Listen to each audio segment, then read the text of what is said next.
Baik, teman-teman. Hari ini saya mungkin akan sharing sedikit ya tentang kondisi paritas internasional dan penentuan nilai tukar. Nah, paritas ini ibaratnya kesamaan atau kemiripan ya kondisi kondisi ekonomi, politik, valuta asing, atau mungkin perekonomian secara internasional antara Indonesia dengan negara-negara lainnya. Ya, ini kondisi paritas internasional ini bisa diambil kesimpulan seperti itu. Jadi kalau misal teman-teman nanti sempat baca ya kondisi paritas itu seperti apa, ini berhubungan kok sebenarnya dengan pekerjaan kita. Mungkin tampaknya kan perusahaan saya mungkin bukan ekspor impor, Pak, atau mungkin bukan multinational company, atau mungkin perusahaan saya ya perusahaan lokal saja. Nah, ini tampaknya memang nggak ada hubungannya, teman-teman ya. Tapi ketika kita pelajari nantinya kondisi paritas internasional dan penentuan nilai tukar ini ngaruh sama keadaan yang ada di Indonesia, ya. Nah, itu apa saja sih yang nantinya akan kita bahas dan kita pelajari bersama tentang paritas internasional ini dan pengaruhnya itu sebesar apa terhadap nilai tukar ya, nilai tukar rupiah dengan kurs mata uang asing khususnya dolar ya.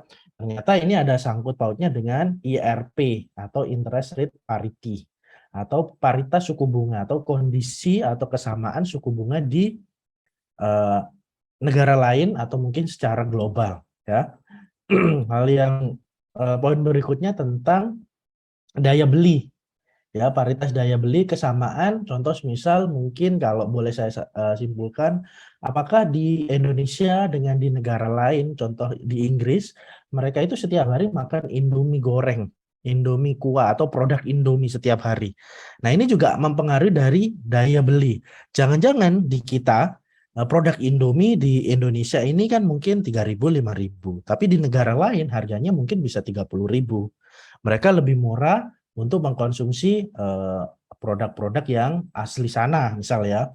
Contoh misal kalau di Italia produknya mungkin pasta atau apa ya, itu kondisi yang mempengaruhi daya beli di setiap negara. Ya, ini juga mempengaruhi juga di neraca perdagangan tiap-tiap negara. Contoh misal kalau negara tersebut bukan importir produk mie instan dari Indonesia, tapi importir tepung.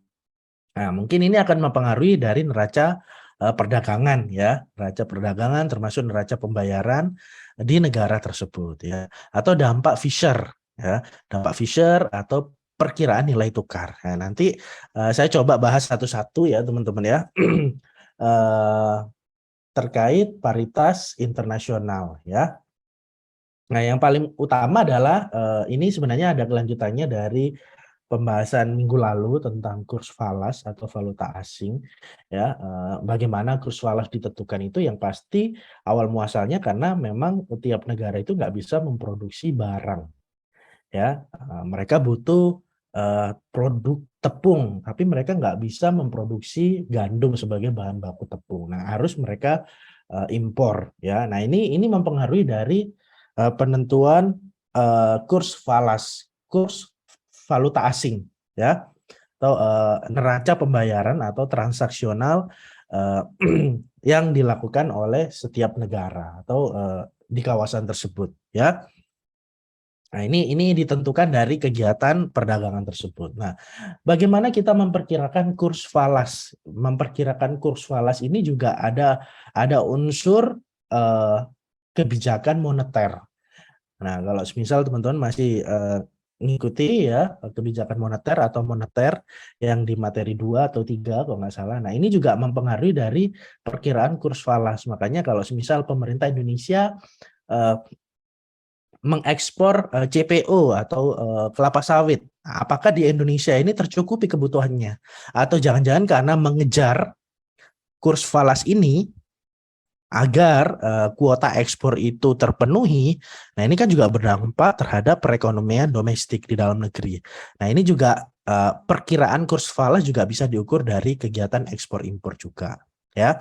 Nah, ini kalau untuk menghitung ini menggunakan beberapa rumus ya, rumus sederhana, tapi biasanya tetap perkiraannya itu non angka ya, non angka itu bisa dijadikan acuan untuk memperkirakan kurs falas. Meskipun ada beberapa hitung-hitungan secara angka, nah kondisi-kondisi lainnya juga dijadikan acuan untuk memperkirakan kurs falas ya. Oke, selain ini tadi hubungan paritas yang mendasari tentang penentuan atau perkiraan kurs falas, ada beberapa istilah-istilah ya yang mungkin tampak asing bagi kita, contoh seperti arbitrasi ini. Nah, arbitrasi ini tindakan membeli dan menjual secara simultan atas aset-aset atau komoditas yang sama. Nah, contohnya kan sama teman-teman. Tindakan membeli dan menjual. Kita kan masih tergantung dengan minyak dunia, ya. Kan itu dilakukan simultan, terus-menerus, berangsur-angsur. Nah, itu kan bagian dari meskipun itu tidak bisa langsung dipakai, dijual ke masyarakat, pastinya kan tetap dikelola terlebih dahulu, baru dipasarkan ke masyarakat. Dan ini mempengaruhi dari valuta asing tersebut, atau mempengaruhi kondisi paritas internasional juga. Contoh misal kita masih tergantung sama minyak, berarti ya kita masih tergantung sama Saudi Arabia sebagai produsen minyak dunia misal ya. Atau mungkin kita masih harus memproduksi tepung untuk produk-produk turunannya. Nah, kita nggak bisa memproduksi gandum sendiri. Nah, ini kan harus dibeli atau jual beli intinya sama di pihak negara lain yang memproduksi. Nah, ini kan terus-menerus bagian dari aset ya. Aset atau komoditi ya yang kalau sifatnya terus-menerus kan ibaratnya kita ya ibaratnya kayak passive income ya bisa dibilang. Karena kita mungkin investasinya juga di awal terus next ya kita tinggal ibaratnya kayak memanen saja. Ya ini sama seperti aset-aset atau komoditi ya. Jadi bukan hanya berhubungan sama barang-barang saja, barang, produk dan segala macam. Ini juga berhubungan dengan kawasan-kawasan ekonomi khusus atau kawasan-kawasan tertentu. Nah, mungkin kalau teman-teman punya keinginan untuk beribadah di tanah suci, nah ini juga bagian dari komoditi. Ya, ini kan bagian dari komoditi. Jadi kalau misal kita nggak pergi ke tanah suci, nah ini kan ya nggak apa-apa juga. Ataupun kalau misal kita punya rezeki, kita pergi. Nah ini kan juga berangsur terus-menerus. Ada yang mungkin orang dengan value tertentu bisa setahun itu bisa 5 kali pergi ke sana. Nah ini kan berangsur terus-menerus. Kalau pergi ke sana kan nggak mungkin 1 juta, 2 juta, puluhan juta. Nah ini kan juga bagian dari aset. Kalau orang Indonesia sampai mungkin puluhan, ribuan atau jutaan yang pergi ke sana, tinggal dikalikan saja ya berapa. Jadi kalau misal waktu itu pemerintah Arab Saudi memberikan bantuan gratis vaksin ya, waktu itu kan sempat muncul beritanya, itu bukan karena serta-merta memang kerelaan hati untuk memberikan vaksin gratis ya, karena supaya mereka yang sudah divaksin segera datang ke sana bawa uang lagi. Nah ini kan kondisi beli dan jual ya. Kalau misal tanah suci itu ada di Indonesia, orang Indonesia pastinya akan pergi ke Saudi Arabia. Ya, mereka pasti akan menghabiskan uangnya ya di dalam negeri. Nah, ini sama halnya seperti komoditi, tepung, kelapa sawit, ataupun produk-produk turunannya yang lain yang kita nggak bisa memproduksinya. Nah, ini arbitrasi. Ya, ini ya terkait dengan keseimbangan pasar ya.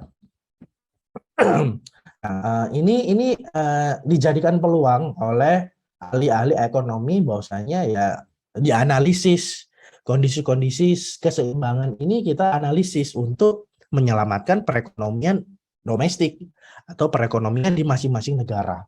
Ya contoh semisal Rusia sama Ukraina, meskipun mereka perang, meskipun mereka habis-habisan budget mereka untuk perang dan segala macam,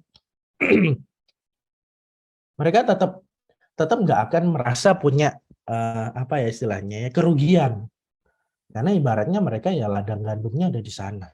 Orang di seluruh dunia masih akan tergantung di sana. Sama seperti di Amerika. Nah, Amerika ini mungkin sumber daya alamnya nggak sebanyak seperti di Asia ya, benua Asia, Indonesia ataupun negara-negara lain. Tapi di benua Amerika, orang-orangnya itu banyak menempati posisi strategis di hampir seluruh perusahaan multinasional company atau di yayasan-yayasan internasional seperti PBB.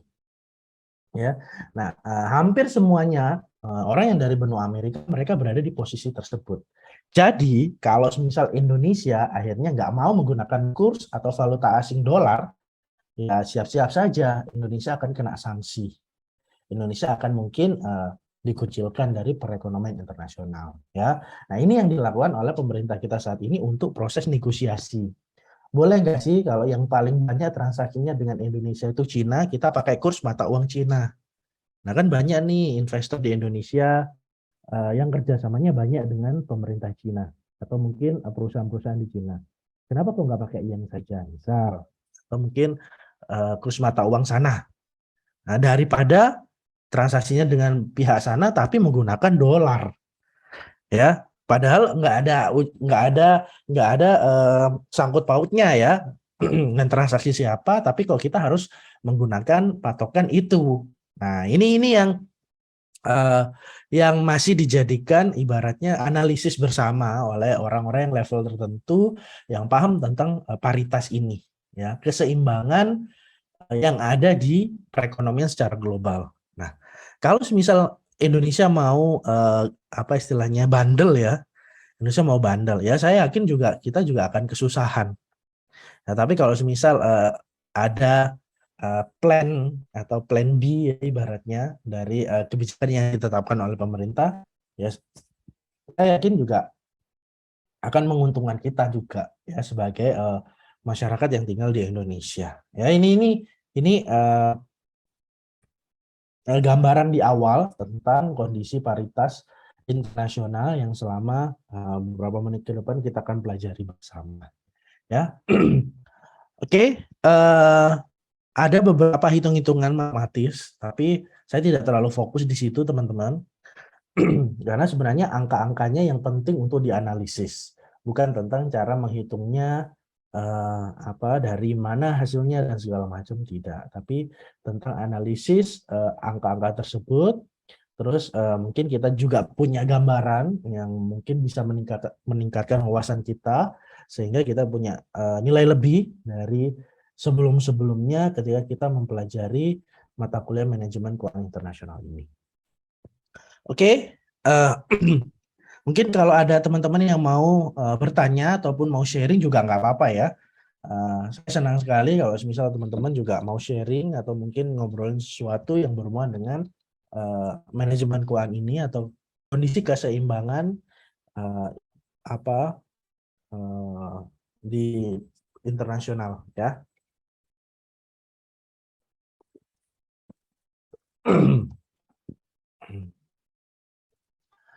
Oke.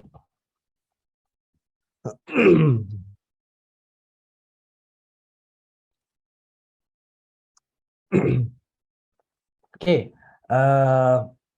Paritas suku bunga ini kalau misal kita mau menghitung sendiri, contohnya seperti ini teman-teman ya. Misal kita sebagai orang Amerika punya $1 dan kita punya opsi untuk investasi di luar Amerika. Ya, contohnya di Inggris ya.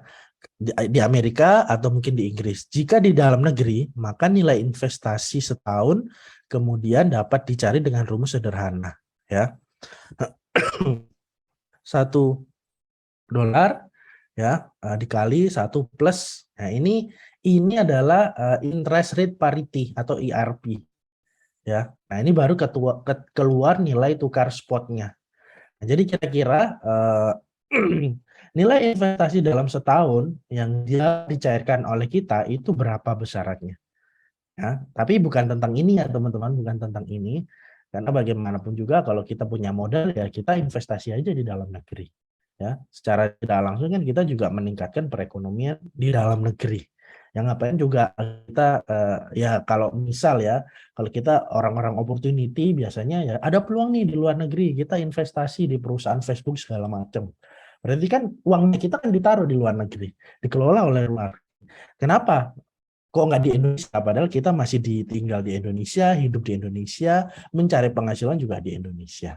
Ya, Nah, ini contoh. Nah, ini contoh ya untuk menghitungnya seperti itu. Nah, atau mungkin kita nggak menggunakan dolar tapi menggunakan pound ya. Berarti ini kan asumsinya dolar kalau kita investasi di Amerika, ya dolar Amerika atau mungkin pound sterling ya. Nah, ketika kita menjual kembali investasinya atau menukarkan kembali di mata uang kita dengan nilai tukar forward ya. Jadi sebaliknya ya, sebaliknya. Nah, ini kondisi IRP atau interest rate parity ketika kita berencana investasi di negara orang rumus sederhananya kira-kira menggunakan nilai tukar spot ini ya. Atau mungkin saya belum pernah coba join di perusahaan sekuritas ya ketika investasi di luar negeri karena kan biasanya kan ada ya perhitungannya juga entah itu Mire, Mandiri. Saya pernah tahu karena ada teman juga yang mereka itu ada tawaran untuk investasi waktu itu di klub sepak bola. Lupa klub sepak bola. Nah, nilainya waktu itu bukan dolar, kayaknya pound sterling ini deh. Nah, itu value-nya juga langsung muncul ya. Return-nya itu berapa. Nah, ini. Nah, saya sering ngasih pemahaman ya yaitu tadi kan kita tinggal di Indonesia. Kita makan di Indonesia, kita mencari penghasilan juga di Indonesia. Kenapa kok nggak berinvestasi yang berhubungan dengan peningkatan perekonomian di Indonesia? Ya, misal seperti GoTo ya, Gojek, Tokopedia. Kan kita tahu itu kan pasar pasar dalam negeri yang mempengaruhi UMKM yang ada di dalam negeri. Ya, ketika banyak dana-dana investasi yang diterima oleh GoTo, ya saya yakin penyalurannya juga skema yang diberikan ke merchant-merchantnya juga akan lebih bijaksana lagi, ya keuntungannya pun juga akan lebih maksimal yang mereka terima. Nah ini pandangan yang sering saya sampaikan ke beberapa orang yang menurut saya kenal baik. Jadi investasilah ya di pasar-pasar valuta asing yang ada, pasar-pasar di dalam negeri ya. Ini pandangan saya. Teman-teman kalau nggak setuju boleh ya, nggak apa-apa. Ya. Oke, kondisi paritas internasional ini juga banyak berhubungan dengan faktor-faktor kurs suatu mata uang ya, valuta asing itu tadi. Ya, jadi semisal kalau teman-teman mengikuti perkembangan transaksional di Badan Pusat Statistik atau BI ya, moneter ya, biaya transportasi, pajak, bea masuk atau faktor-faktor lain yang berhubungan dengan perdagangan bebas ini juga mempengaruhi dari kurs mata uang tersebut ya. Jadi kondisi apapun yang muncul, ya, misal kayak tarif perpajakan kita PPN yang tadinya 10 jadi 11, ini kan ada penyesuaian ya, yang sebenarnya di Asia sendiri kita masih jangkau ya dibanding kayak negara-negara lainnya. Nah, tapi ini juga akan berdampak terhadap kurs mata uang tersebut. Nah, nah jangan sampai banyak orang-orang khususnya konglomerat ya yang masih punya asumsi ya saya kan yang punya uang, saya yang menentukan uang saya itu saya alokasikan kemana, saya larikan kemana. Kalau misal di Swiss atau di Inggris, di sana pasarnya lagi menjanjikan, ya udah saya larikan ke sana. Nah, ini kan akan berdampak terhadap kurs mata uangnya kita sendiri. Ya, karena banyak uang yang kita larikan ke luar negeri. Nah, jadi kalau semisal nggak tahu di tahun depan pasti ada eh, apa eh, apa PPS ya, eh, pengungkapan secara sukarela atau mungkin seperti yang sebelum-sebelumnya. Eh, Nah, ini berhubungan dengan aspek perpajakannya. Nah, aset-asetnya di mana saja. Kalau misal di luar negeri ya masih banyak yang di luar negeri. Dari sisi pemerintah akan mungkin menerbitkan PPS tahap berikutnya ya agar banyak pengusaha-pengusaha juga membawa uangnya ke dalam negeri, bukan ke luar negeri ya. Ini yang berhubungan dengan kondisi paritas juga. Oke, nah, perhitungannya kira-kira nanti seperti ini teman-teman ya. Suku bunga dolar efektif dari alternatif investasi di Inggris tadi dinyatakan seperti berikut. Ya, baik itu dolar maupun pound sterling ya di pasar internasional. Jadi kita mau berinvestasi di negara mana? Ya, gunakan kurs mata uang dolar ataupun pound sterling. Terserah, bisa dipilih salah satu. Nah, yang penting adalah perumusannya kira-kira seperti ini ya. F ini menjelaskan tentang kondisi paritas atau kita untuk mencari suku bunga, paritas suku bunga ya. Contohnya seperti ini. Misalkan suku bunga di Amerika Serikat ya 5% dan Inggris 8%. Lalu kurs spotnya adalah 1,8 dolar ya, dan kurs forwardnya dengan jatuh tempo setahun adalah 1,78 dolar ya. Nah, kita coba hitung ya. Jadi untuk mencari paritas suku bunganya menggunakan rumus ini ya, 178, 180, ini ya 180. Nah, ini kan suku bunga di Amerika Serikat ya, suku bunga Amerika Serikat 1,8. Hasilnya 1,068. Nah, nah, perbedaannya atau selisihnya ini berapa besarannya? Kalau semisal dibalik ya, mungkin Inggris ya, Inggris porsinya itu lebih banyak ya, lebih banyak atau mungkin sebaliknya. Ini contoh seperti ini 1,08 ini adalah ini teman-teman ya. Ya, ini ya. Ya, 8% atau ya Inggris. Kalau semisal kita mau cari Amerikanya, ya tinggal dihitung saja. Perhitungannya yang berubah di sini 1,05. Ya berarti IRP tidak berlaku di kasus ini. Artinya masih ada peluang arbitrase. Ya, tadi arbitrase adalah kondisi membeli dan menjual. Kondisi membeli dan menjual dari produk-produk yang beredar di pasar. Nah, ini yang berpengaruh terhadap nilai dari suku bunga yang ada di internasional. Karena yang paling mendominasi adalah ya pound sterling sama dolar. Kalau misal tinggal dibalik, kita nggak pakai dolar ataupun Inggris, nggak usah jauh-jauh, kita di Asia aja deh. Mungkin di China. Ya, kurs mata uangnya di sana berapa nih kurs spotnya? Mungkin kita mau investasi di TikTok misal ya. Nah, ini persentasenya bisa dihitung seperti itu. Nah, maka kita mungkin bisa mengambil kesimpulan kalau misal kita punya pinjaman-pinjaman di bank-bank yang bekerja sama dengan perusahaan kita, nah ini akan terdampak terhadap paritas suku bunganya. Ya, apakah penting untuk dianalisa? Ini juga penting untuk dianalisa. Makanya jangan heran kalau semisal perusahaan-perusahaan yang ada di luar negeri punya cabang di Indonesia, fungsinya adalah untuk mengukur ini, paritas suku bunga. Contoh semisal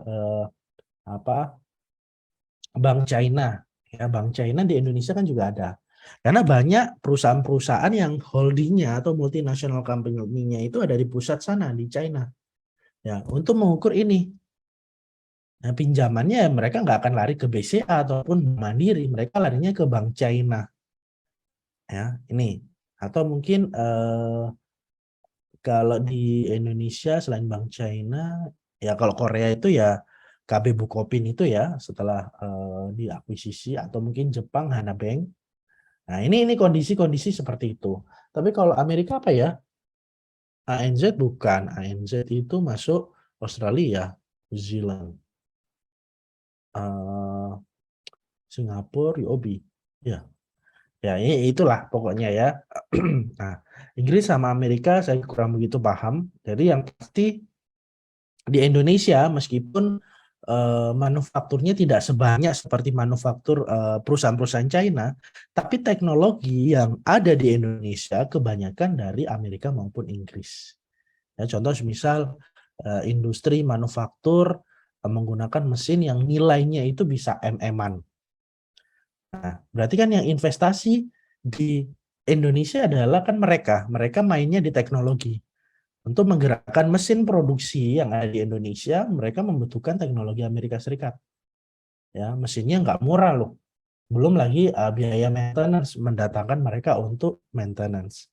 Kalau nggak di maintenance, mungkin terjadi kondisi miss ya, akhirnya mesin produksinya nggak bisa bekerja. Nah, dan itu juga mempengaruhi terhadap output dari barang yang diproduksi oleh mesin produksi tersebut.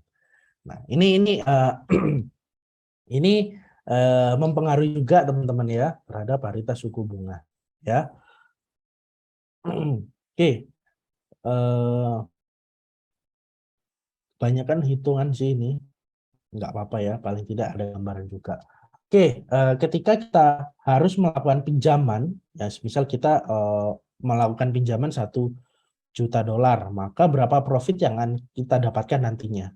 Nah, ini ibaratnya adalah datanya menggunakan data ini 5%, 8%, segala macam. Kita asumsinya menggunakan data ini. Coba kita hitung pelan-pelan ya. Kita harus pinjam dulu 1 juta ya. Berarti kita harus membayar pokok dan bunganya, berarti 1 juta, bunganya 5% ya, 1,05 ya, berarti 1.050.000. Berarti ini yang harus kita kembalikan ya. Ini yang harus kita kembalikan. Nah, belum lagi mungkin muncul temponya, tenornya, terminnya, dan segala macam, itu beda cerita lagi. Taruhlah ini kita pinjam 1 bulan langsung kembali. Sekian. Ya, kita beli pound sterling dengan uang 1 juta dolar yang kita pinjamkan tadi. Dan mendapatkan return ibaratnya nih. Ya, 555. Ya kan ini kan mempengaruhi paritas suku bunga tadi ya. Nah, kita investasikan di Inggris. Uang ini kita investasikan di Inggris, ya terus nilainya nanti akan menjadi ini. Kan kita hitung 1,8 tadi kan ini. Nih, ya suku bunga di Inggris tadi. Nah, ini baru kita kembalikan 600 ke dalam bentuk US dollar dengan menggunakan kurs forward menjadi ini. Nah, ini selisihnya nggak banyak, teman-teman. Nah, ibaratnya kita itu dapat profit dari kalkulasi tersebut adalah ini 18.000 dolar. Ya, tapi kan ini perhitungan sederhana ya. Perhitungan sederhana kalau semisal kita di Departemen Keuangan dan perusahaan kita melakukan pinjaman di perbankan dengan kurs mata uang dan diinvestasikan lah ibaratnya. Nah, tapi nggak apa-apa, ini buat menambah wawasan. Ada gambaran juga supaya nanti kalau misal dibutuhkan ini bisa diakses lagi ya.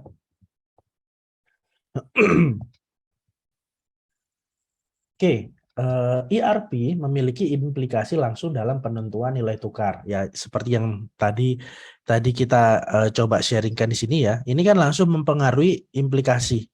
Ketika kita menghitung profit kita yaitu 1.068.000 dolar, itu langsung dikurangi oleh pinjaman kita. Nah, ini kan langsung muncul implikasinya. Nah, itu yang disebut ERP. Ya, nah, ini kondisi kondisi paritas suku bunga yang bisa dibilang kurs forward pada dasarnya ya ini tadi terjadi di masa yang akan datang. Ya, ibaratnya kayak keuntungan kita antara harapan dan ekspektasi itu sama ya, sama. Karena kursnya adalah suku bunganya sudah diketahui.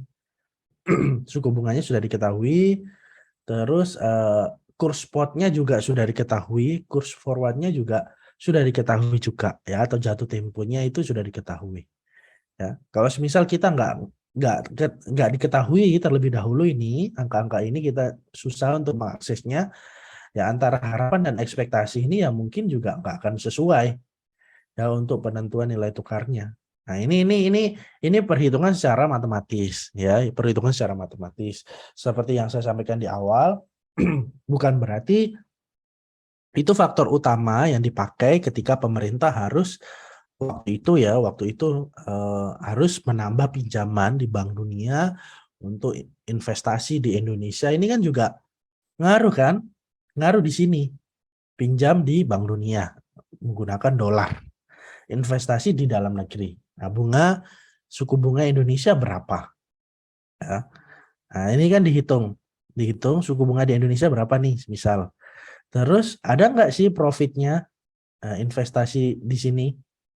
Nah, ada nggak profitnya nanti kalau misal dikalkulasi berapa banyak yang harus dikembalikan? Nah, ini kan juga ngaruh ya.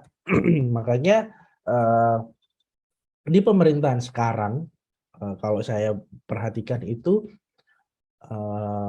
dari orang-orang yang pintar di atas sana, mereka itu menghindari atau mengurangi pinjaman meskipun itu banyak kemudahan-kemudahan, tapi mereka nggak berpatokan fokus untuk melakukan tambahan pinjaman. Tapi mereka berfokus, ya udah, kalau mau mencari uang di Indonesia, udah datang aja. Datang aja ke Indonesia, bawa aja mesinmu, bawa aja ahli-ahlimu, udah di Indonesia, cari uang di sini. Nah, berarti kan banyak undangan untuk datang ke Indonesia berinvestasi dibanding Indonesia yang harus datang ke Bank Dunia untuk melakukan pinjaman. Nah, ini yang dilakukan oleh Sri Lanka ketika pimpinannya kabur, mereka datang ke Bank Dunia untuk melakukan pinjaman. Karena yang menjamin siapa? Nggak ada. Pemerintahnya udah hilang semua. Kalau misal ada yang melakukan pinjaman ke Bank Dunia, nanti pengembaliannya bagaimana? Nah, ini kembali lagi siapa yang harus menjamin apakah ada bakal jadi negara persemakmuran nantinya atau gimana, saya juga nggak tahu untuk Sri Lanka. Nah, makanya ketika banyak aktivitas-aktivitas investasi yang dibuka oleh pemerintah kita, fungsinya adalah jangan sampai nanti di masa-masa yang akan datang kita tinggal melanjutkan hutang piutang itu tadi yang belum selesai. Ya, hutang dengan kurs dolar dengan perubahan suku bunga yang kita tahu meningkat terus. Nah, ini kan juga mempengaruhi itu. Yang penting ya investasi aja di sini. Nah ini juga kalau saja sejak tahun 98 era reformasi pemerintah kita sudah berpikiran seperti itu, saya yakin juga negara kita juga akan semakin kuat ya. Nah, ini banyak faktor teman-teman ya. Ini banyak faktor. Saya tidak menanggapi tentang oknum, tapi juga kita dukung aja pemerintah kita saat ini atau mungkin pemerintah di masa yang akan datang agar ya banyak orang yang berinvestasi di sini. Karena bagaimanapun juga ketika perekonomian kita bagus, ya yang hidupnya sejahtera ya bukan negara lain kok. Ya negara kita sendiri, ya orang-orang di sekitar kita ya termasuk kita.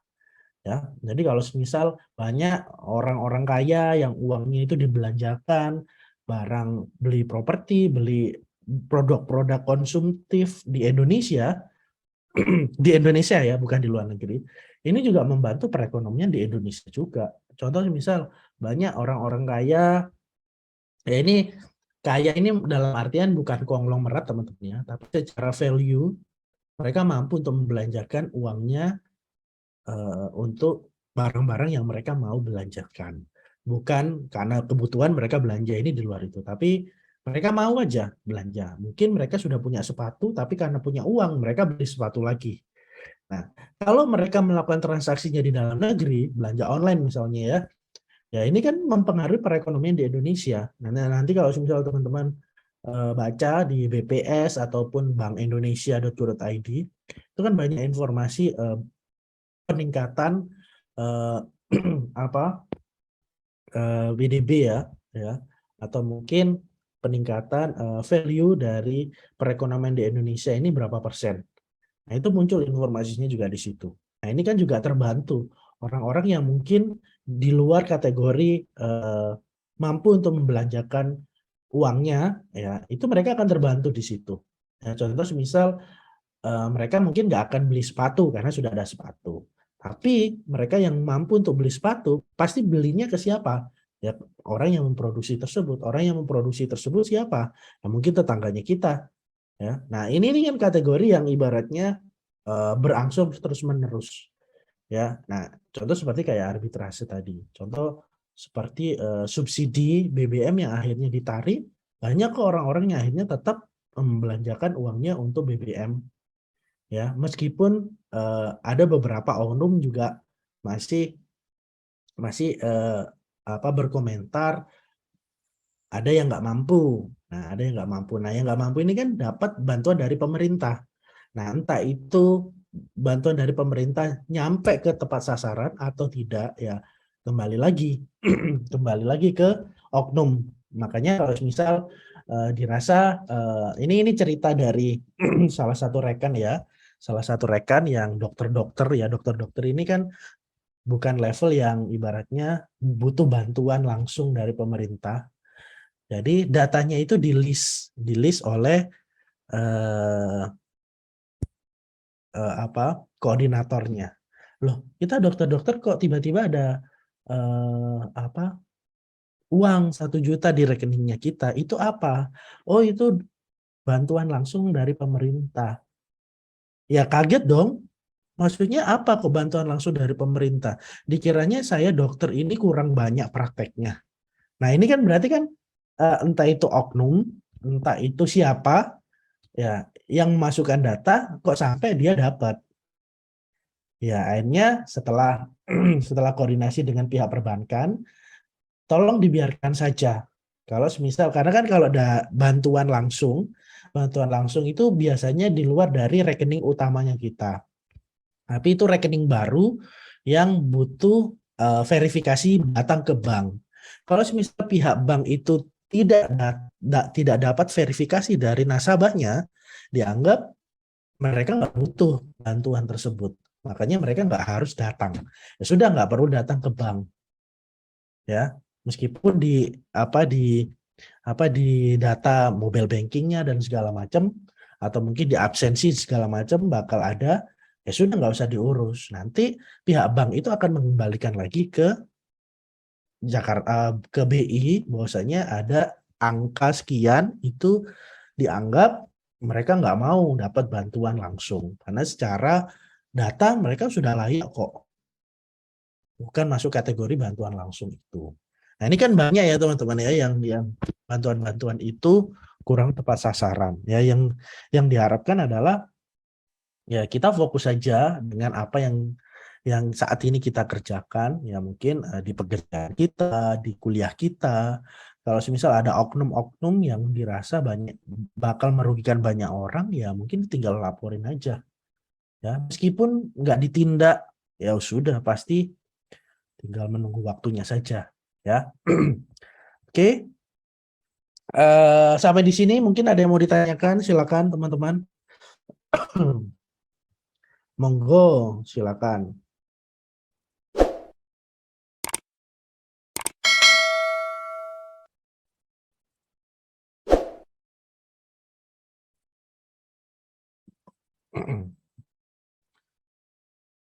Ya, oke.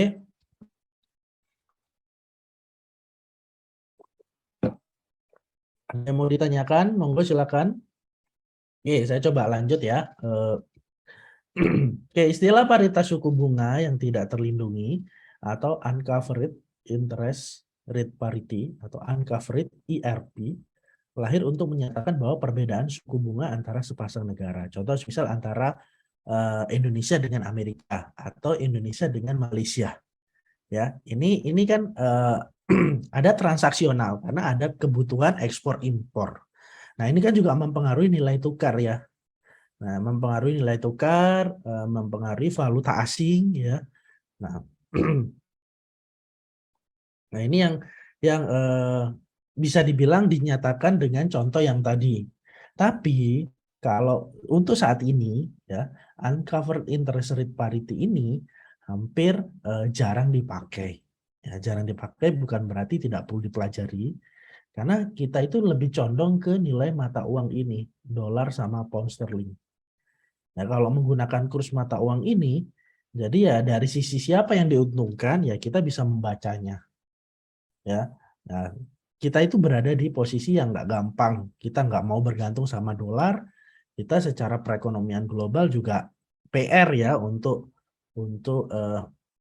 untuk diatasi nantinya. Mungkin kita bakal dikenakan sanksi oleh PBB dan segala macam. Ya, ini banyak faktornya, teman-teman. Ya, makanya di G20 ini baru dimulai itu kita pengen tahu ada perkembangan apa yang bakal terjadi terkait perekonomian secara internasional atau mungkin kerjasama-kerjasama baru yang bisa dibangun yang fungsinya itu menguntungkan dari sisi perekonomian di Indonesia. Ya, ini harapannya semoga ada kelancaran dan sesuai dengan target apapun yang diberikan oleh pemerintah kita, targetnya masing-masing divisi ya atau kementerian, mungkin Kementerian Investasi sendiri, Kementerian Keuangan sendiri, perdagangan, industri dan segala macam, mereka kan punya tugas masing-masing. Ya, oke.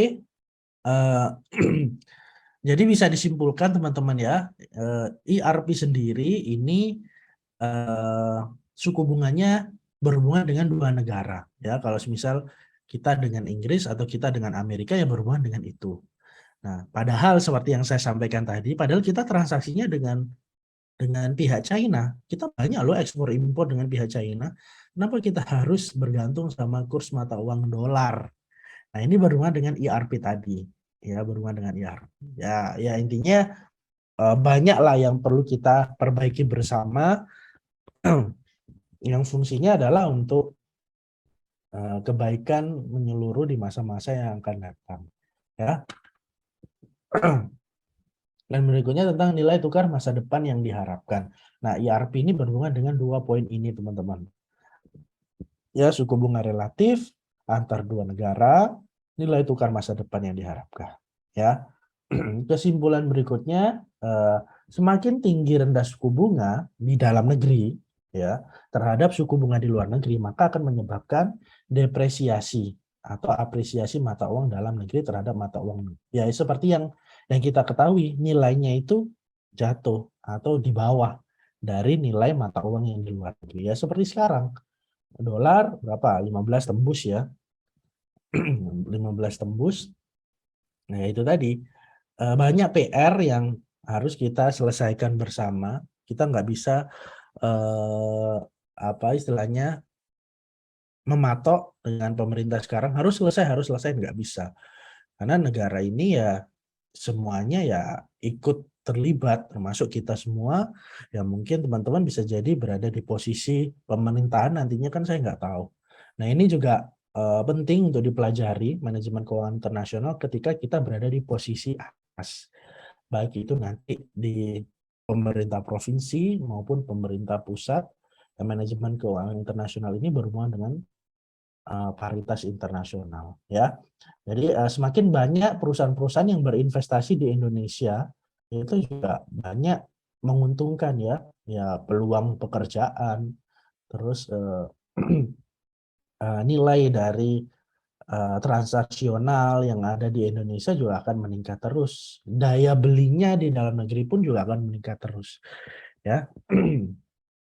Oke, harapan orang mengenai kurs masa depan akan terpenuhi dengan sendirinya. Nah, ini sebenarnya agak klise teman-teman ya menurut saya. Ya, kita berharap kurs mata uang di masa yang akan datang ini akan menguntungkan dari sisi kita, tapi kenyataannya sebenarnya nggak berimbang. Ya, sebenarnya faktor utamanya kita transaksi dengan siapa, tapi kok kita harus condong ke kurs mata uang yang kuat. Nah, ini agak klise. Ya, jadi kita penting untuk pahami. Sorry, bentar. Kenapa kok saya agak flu?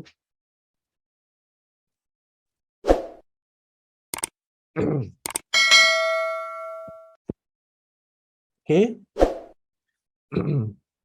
Ini banyak hitung-hitungan ya. Banyak hitung-hitungan. Nggak apa-apa ya, nanti teman-teman coba hitung-hitung sendiri. Kalau kurs sama valuta itu beda apa sama, Pak? Kurs itu nilai dari mata uang. Nah, kalau valuta asing ini ya berhubungan dengan transaksional. Ya.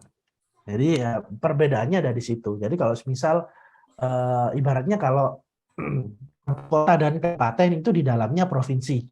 Ibaratnya kayak gitu. Jadi valuta asing itu di dalamnya ada kurs mata uang. Jadi valuta asing itu kan nggak selalu tentang kurs mata uang. Jadi ada juga kan kemarin itu kurs valuta asing itu menggunakan emas, dinar dan segala macam. Ya kalau sekarang kan di dalamnya ada kurs mata uang. Ya jadi selisih dari nilai mata uang. Berarti perdagangan mata uang itu termasuk ke valuta. Betul, perdagangan mata uang. Makanya kalau semisal teman-teman ada tawaran pekerjaan di Falas ya, Forex. Nah, itu mereka ngambil keuntungan dari perdagangan kurs mata uang atau valuta asing tersebut. Selisihnya itu seperti yang di sini. Nah, selisihnya itu yang dianggap sebagai investasi. Padahal investasi ya beda konsep ya. Nah, beda konsep lagi. Nah, ini selisihnya ini yang sering ditawarkan, ayo Pak investasi di sini, di kurs mata uang, dan falas, segala macam, falas. Nah, ya itu di sini. Profitnya itu di sini. Ya, resikonya besarnya di mana? Ya, karena kurs mata uangnya meningkat terus. Ya, kurs mata uangnya meningkat terus, yang kondisi perekonomian global juga nggak bisa diprediksi. Itu yang mempengaruhi return yang akan kita terima. Mungkin saat ini returnnya bagus, besok belum tentu. Lusa belum tentu juga. Jadi apa tolak ukurnya kalau misal teman-teman masih ingat mata kuliah pasar modal kemarin, analisisnya fundamentalnya kurang kuat. Ya, kalau di pasar modal kan kita belajar tentang fundamental sama teknikal. Teknikal ya secara kalkulasi non keuangan maupun keuangan kan bisa. Fundamental ya dari informasi yang ada di masyarakat ya atau informasi tentang aktivitas perusahaannya. Itu yang membuat beda. Oke. Silakan teman-teman. Mungkin ada tambahan. Monggo.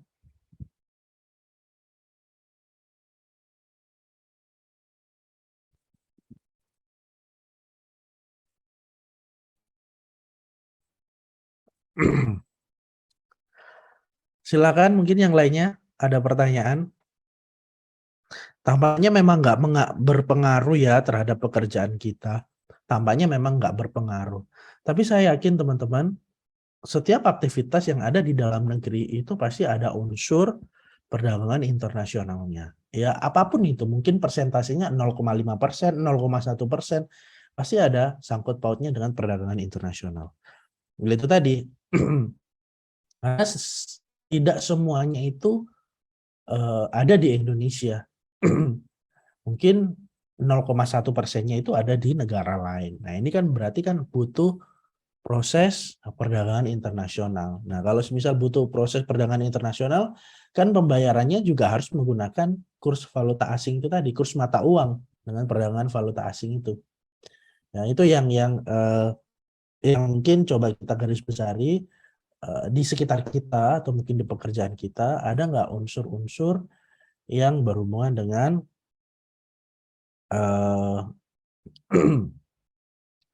suku bunga atau kurs valuta asingnya, ya.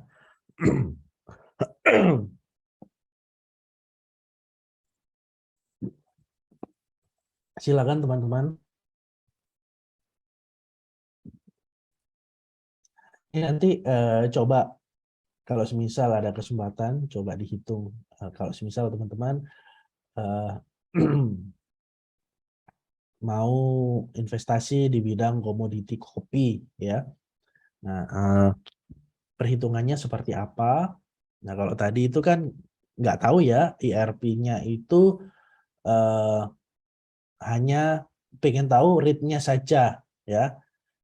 Rate-nya saja ya. Alternatif investasinya itu kan nggak tahu di bidang apa. Kita menghitungnya hanya ini saja, ya. Besarannya nanti kalau semisal ada keuntungan berapa. Kalau ini kan lebih ke daya beli, purchasing power parity.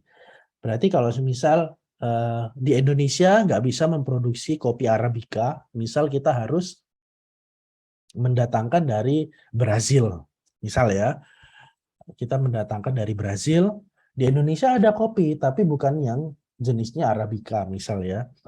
Jadi harus mendatangkan dari Brazil. Nah, sedangkan di Indonesia pasarnya itu kan sangat luas. ya entah itu Excelsus, Starbucks dan segala macam, pasti kan ada kopi Arabica yang masuk di daftar menu mereka. Nah, ini kan pasti ada transaksionalnya, teman-teman. Nah, ini kita bisa menghitung tentang paritas daya belinya, ya. Nah, berhubungan dengan nilai tukar pada saat kita melakukan transaksi valuta asingnya, perdagangan internasional tersebut. Nah, ini berhubungan dengan nilai tukar atau spot antara dolar ataupun pound sterling yang dipakai. Nah, ya. Nah, nanti perhitungannya kira-kira hampir sama seperti ERP. Di PRR ini apa? Ya, triple P ya, purchasing power parity. Ini hampir sama. Contoh misal kopi Arabica berharga di Amerika, di Inggris ini, maka nilai tukar antar dua negara adalah sekian.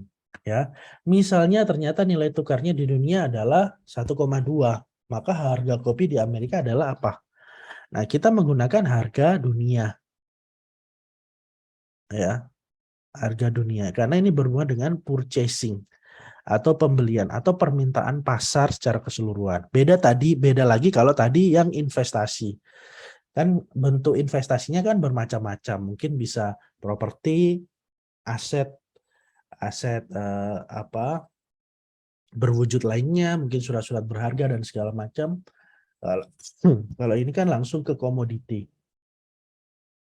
Nah, ini contohnya seperti itu. Kita harus ngecek dulu nilai tukar dari di dunia ya secara global itu berapa. Makanya kayak teman-teman mungkin masih ingat nilai nilai apa sih, harga beli minyak dunia berapa ya. Tapi di negara lain harganya jadi berapa, di negara Indonesia harganya jadi kok murah banget. Ya, karena kita beri subsidi.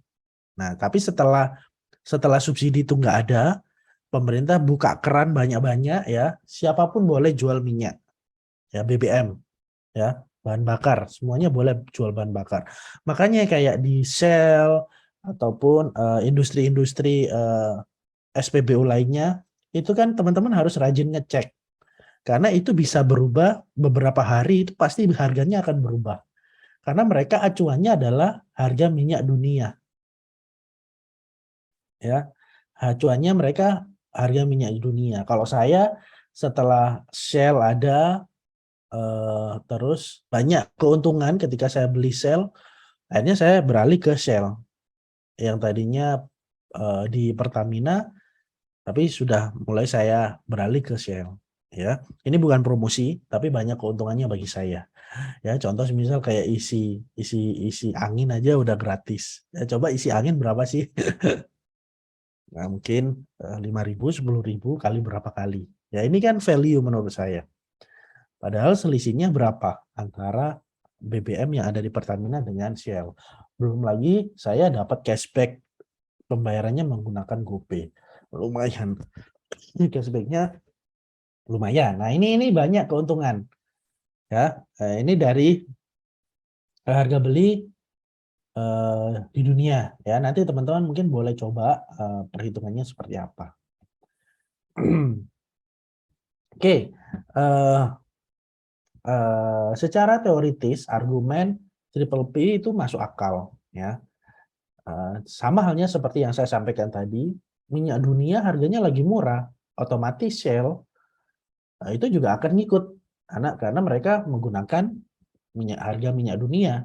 Kalau Pertamina dari awal sudah menggunakan itu, ya mereka nggak akan buang-buang uang untuk subsidi-subsidi. Nah, mungkin uangnya bisa dialokasikan ke hal yang lebih produktif lainnya. Ya, nah ini contoh seperti ini saya coba random aja ya. Beberapa barang atau jasa yang tidak diperdagangkan.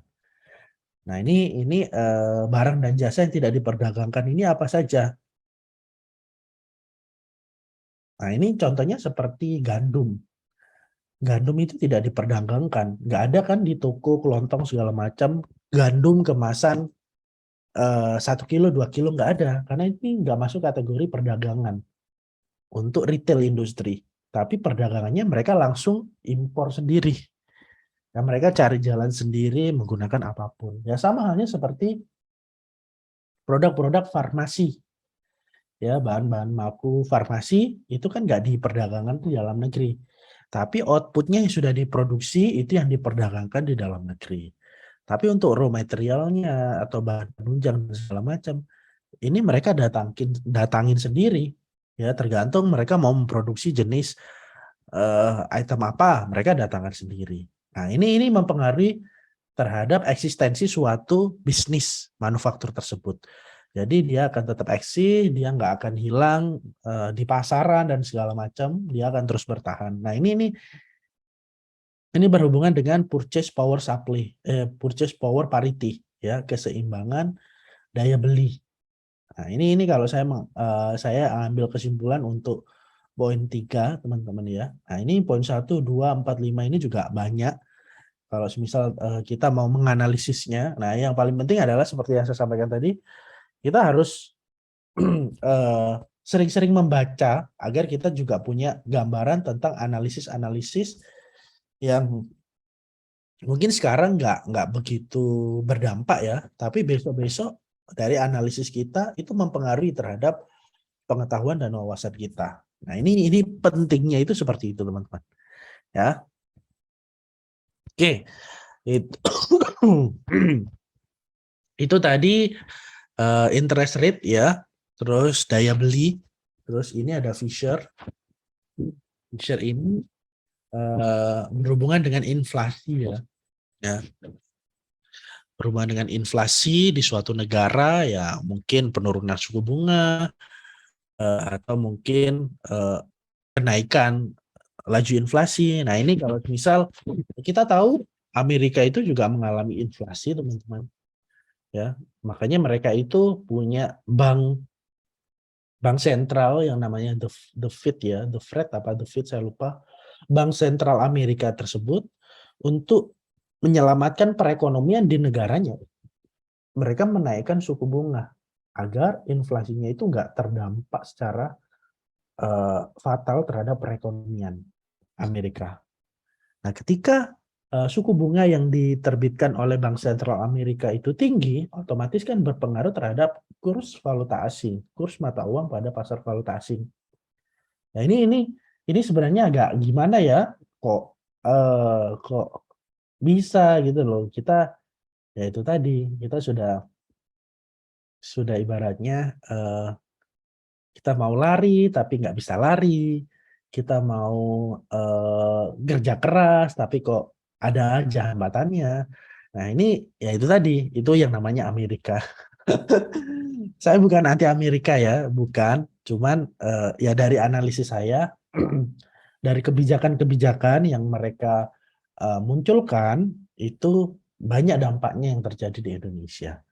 Ya, yang ini dari sisi ini yang menurut saya juga agak PR ya. Tapi kalau masalah teknologi, sinematografi, perfilman, musik dan segala macam ya saya acungin jempol, mereka oke ya. Bahkan mungkin kalau saya dikasih uang lebih saya boleh lah ya pergi ke sana ya.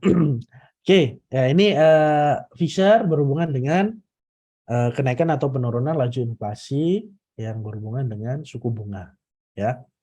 Perhitungannya nanti kira-kira seperti ini, teman-teman. Boleh dicoba ya. Kalau misal persentasenya berapa, terus suku bunga yang ditetapkannya berapa, nanti teman-teman boleh coba hitung. Setelah Fisher ini, kalau nggak salah apa ya? Oh, ada yang hilang kayaknya. Fisher, oh, memperkirakan nilai tukar. Memperkirakan nilai tukar. Oh, ini. Memperkirakan nilai tukar itu ada 3 pendekatan ya. Jadi kalau yang pertama tadi ERP, terus triple P, terus Fisher, dan ini memproyeksikan atau memprediksi ya, bisa dibilang nilai tukar. Nah, ini ada 3 pendekatan: pasar efisien, fundamental, sama teknikal ya. Tiga pendekatan ini, kalau di bukunya teman-teman, di buku Manajemen Keuangan Internasional, itu terbitan dari Amerika kalau nggak salah waktu itu, penulisnya siapa saya lupa. Nah itu banyak perhitungannya ya. Itu kalau misal teman-teman masih ingat perhitungannya untuk untuk menghitung rasio keuangan ya, likuiditas, profitabilitas, aktivitas, termasuk solvabilitas. Nah, itu kan lebih ke perusahaan. Nah, di buku yang pernah ini saya masukin intisarinya saja ya. Nah, itu perhitungannya kira-kira menggunakan rasio-rasio yang hampir mirip ya, tapi untuk eh, rasio keuangan secara negara atau secara bilateral ataupun regional ya. Jadi itu ada perbandingannya. Nah, tapi pendekatannya itu kalau saya ambil kesimpulan itu akhirnya kembali ke tiga pendekatan ini. Makanya dari saya nggak perlu saya masukin perhitungan-perhitungan rumit, cukup menggunakan pendekatan yang ini. Pertama, pasar efisien. Jadi kembali lagi kurs spotnya ini digunakan sebagai kurs saat ini atau tidak ya, yang diproyeksikan di masa akan datang itu menggunakan kurs apa, kurs forward atau mungkin yang lain ya. Kalau tadi kan di awal-awal kita coba menghitung pasarnya ya yang digunakan sebagai kurs mata uang ya, kurs mata uangnya yang digunakan kurs pasar. Nah ini gampang untuk memproyeksikan nilai tukar ya menggunakan pasar efisien ya. Kalau fundamental, nah fundamental ini agak formal sih.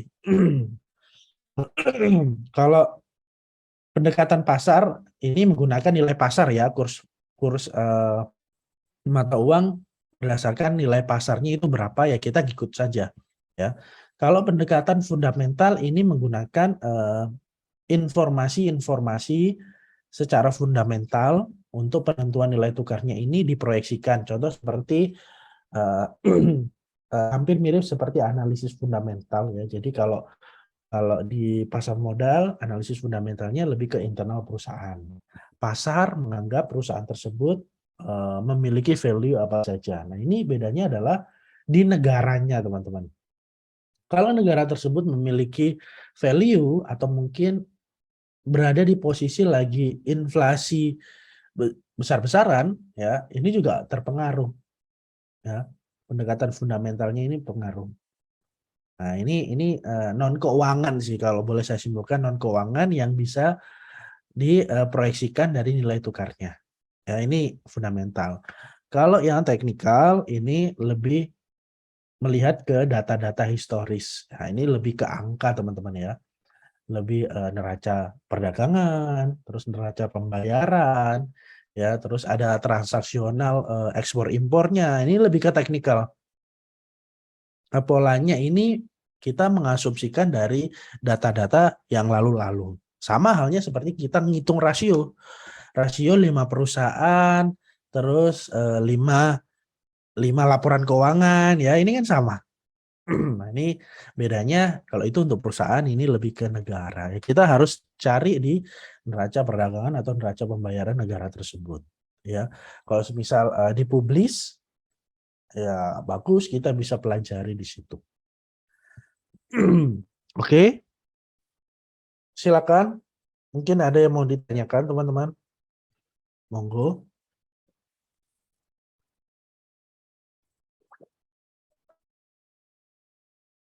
Monggo silakan.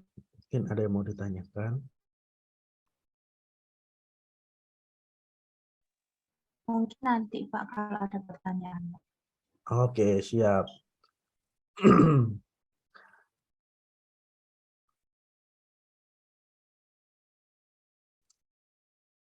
Oke, jadi kalau nggak ada pertanyaan, saya mohon izin undur diri ya lebih awal. Jadi kira-kira nanti tugasnya sama teman-teman ya, tugasnya sama. Tugas 4 ada yang sudah ngumpulin ya. Hebat. Oke, mantap ya. Jadi tugasnya ya merangkum aja sama. Kita ketemu lagi minggu depan ya di kelas terakhir sebelum UTS, karena UTS-nya itu 24, 25, 26. Jadi minggu depan kan masih ada 1 kali pertemuan. Kalau nggak salah mata kuliah atau pokok pembahasannya itu perbankan dan pasar uang internasional. Ya, jadi topik pembahasannya perbankan dan pasar uang internasional. Setelah itu UTS, jadi UTS-nya seputar ini aja, 1-7. Jadi ada 20 soal ya, pilihan ganda. Dari mana soalnya? Ya dari yang dirangkum teman-teman itu saya jadikan soal. Oke, cukup. Kalau nggak ada pertanyaan, saya mohon undur diri. Kita ketemu lagi di pertemuan minggu depan. Oke, terima kasih teman-teman. Selamat malam. Wassalamualaikum warahmatullahi wabarakatuh. Waalaikumsalam warahmatullahi wabarakatuh. Warahmatullahi wabarakatuh.